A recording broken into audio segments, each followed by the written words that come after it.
Welcome to Keep It Off. Today we've got something different for you. We just got back from our family vacation, and unfortunately when you go on vacation, it's pretty tough to be 100% strict with your diet, but we're back on it now. So we're gonna be doing a little bit of a meal prep, prepare ourselves for the week so we can make some good decisions, stay in our deficit, and keep this going. Some of the items you've seen, some you haven't. You'll be able to see how many calories I'm gonna be intaking. We're gonna talk about what my calorie goal is for the day. My name is Tommy, and I'm on my own weight loss journey. I've lost well over 200 pounds, and I'm still not yet at my goal. So if you like videos just like this, where we do some meal prepping, recipe reviews, dieting lifestyle tips, and just cover the whole sustainability of dieting lifestyle, then please subscribe, like, and comment down below, and let's go. Be strong.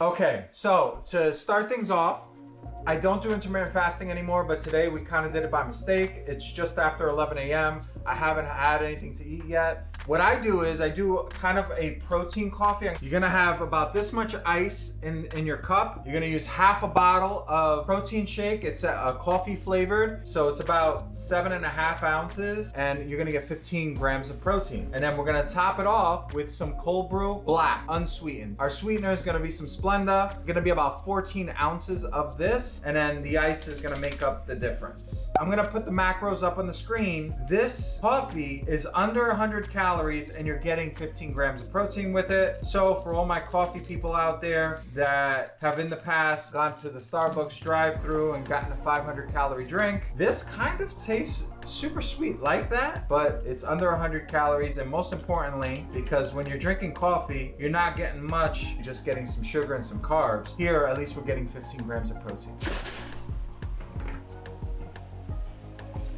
All right, so we are gonna be doing 4 servings of our French toast. I think it's, I'll put the macros up, but for each serving, it's less than 300 calories, and you get 4 slices of French toast. Each slice of French toast has approximately 2 ounces of egg whites or egg beaters, whatever you prefer. So that means we're using 8 ounces per serving of eggs, and if we're doing 4 servings, that means we need 32 ounces of eggs. We're just gonna put it all into a mixing bowl. All right, that's 3 and 4. After you get your 32 ounces in here, because remember we're doing 4 servings, you're gonna put cinnamon, and this you're gonna do to taste. I like a lot of cinnamon in mine, so I put a lot. It'll be up to you. The cinnamon I'm currently using does not have calories, and the vanilla extract that I'm using does not have calories. This is the vanilla extract that I use. I do pour it in this smaller bottle here just so it's a little bit more manageable. I like to put a decent amount in there. I do like it with a good taste of vanilla. All right, so you're also gonna wanna put some sweetener in there. Well, at least I do, like my French toast sweet. When you whisk this, you want it to kind of look like, almost like chocolate milk. All right, so you can whisk this by hand, or you can use one of these. Way faster. The bread that I use is 647 bread. This bread has 7 grams of fiber per slice and only 40 calories per slice. 0 calorie spray. It does have a couple of calories, keep that in mind. So you're gonna take your mix, take some bread, and you're just gonna dredge it. You're gonna get it in there, get it soaked, absorb as much as you can, and throw it on the pan. This stuff is really easy. It's very filling.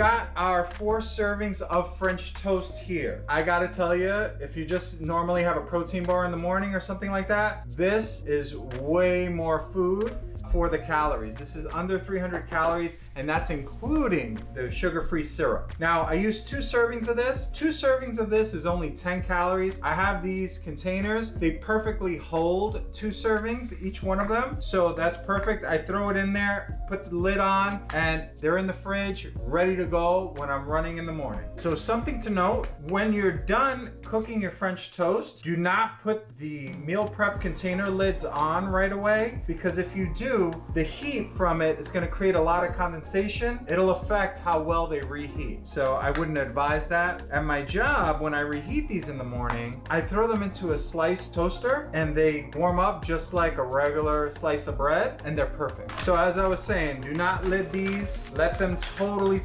cool down, and then you just throw your syrup in there and you are good to go. You're off and running. All right, so next up in our meal prep, I've done a full video on this whole process. Link in the description, go check that video out. This is one of my favorites. It's a Chipotle burrito. This burrito is fully loaded, got a ton of stuff. If I remember correctly, when I checked the calories on the Chipotle website and I built this same exact burrito, it was like almost 1,200 calories, and this version is like 440 calories and way more protein. I'm not gonna go over the exact process in this video. Go check out the previous video. The link is in the description. It gives you a step-by-step, but what I can tell you is that today I'm doubling that recipe. Normally it makes 5 burritos. We are making 10 today. This way I can share with my wife and we can both have some lunches for the week. Let's get into it. A couple of things to note. In the original recipe, we threw the chicken breast in there kind of whole, and then we threw some seasonings right in the middle of the pot. While that was okay, we thought it would be better to pre-season all of the chicken and already have it in smaller pieces. It cooks a little bit better, and you're still gonna throw your seasonings in the middle. We just want more flavor. Also, super important, when we threw the beans in there, these are beans out of the bag, not in the can. I don't know what the weight would be if you were using canned beans, but we pre-weigh the beans dry and then we soak them. If you don't soak them, which in the original video, the instructions were to put them in there dry. If you don't soak them, when you're eating the burrito, you're gonna feel the beans are just way too firm. This way, we pre-soaked them. We had them in water since last night. They come out money. Perfect. Let's put it all together and get this going. All right, so this is what everything looks like before cooking it. Some more changes that we made to the recipe. Other than pre-seasoning the chicken, we also added the taco seasoning to it. That added a ton of flavor. That was in the original instructions, but kind of as a, if you don't have this or you want to use this instead, we took advantage of that and we're using that now. Also, cook time. Originally they said 20 minutes. We're doing 40 to 45 minutes with the pressure cooker. My wife also did put some of this on the chicken. This has a lot of good flavor and it is 0 calories, so you know we love that. This is what the pressure cooker is gonna look like before cooking.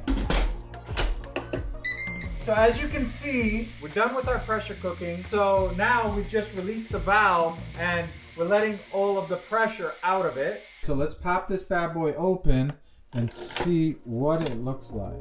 It smells amazing. You just throw all your ingredients in there. So onion, we have cilantro. Bear with me. We're gonna get everything in here and mix it all up. The corn and the onions, those are all uncooked. Gotta get this on a scale so we know how much salsa to put. And the cheese is gonna kind of bring it all together. You're just gonna mix it all up, and the cheese is gonna kind of have like this spider web effect. You don't need to worry about pulling the chicken apart because we already had kind of put it into nugget form. It just tears apart just in this mixing process. I feel like a witch with a cauldron. This is great, guys, because think about it. This pot, 10 meals. 10 meals. As you can see, it's all like kind of bind it together, and the more you stir, the more you break up that chicken. We're starting to get the portions out. At first it starts off eyeballing, but we do weigh it. Each burrito ends up weighing about 13 to 14 ounces. So meal prep is officially done. Wasn't too bad at all. And as you can see, we have way more burritos than I probably even need. And then I'll have French toast for breakfast. As a snack, I already prepped these a couple of days ago. These are the Skor protein bars. I do have a video on these. Go check that out, link in the description. As far as dinner goes, when I get home, I usually have a bag of salad, 8 ounces of chicken. I top it with some pico de gallo and some fat-free Italian dressing. My goal right now for calorie intake is about 2,000 calories for the day. Before I went on vacation, my maintenance was around 2,700 calories. I was right in that area. So I'm trying to put myself in a 500 calorie deficit daily just to get back down to where I need to be. My name is Tommy. If you like videos like this, where we're doing meal prep for the week, where we're doing recipe reviews, we're going over dieting lifestyle tips, and covering the whole gamut when it comes to nutrition, food, and the psychological sides of dieting, subscribe, like, and comment. It's really appreciated when you do so. And until next time, don't forget, get it off and keep it off. Peace. Be strong.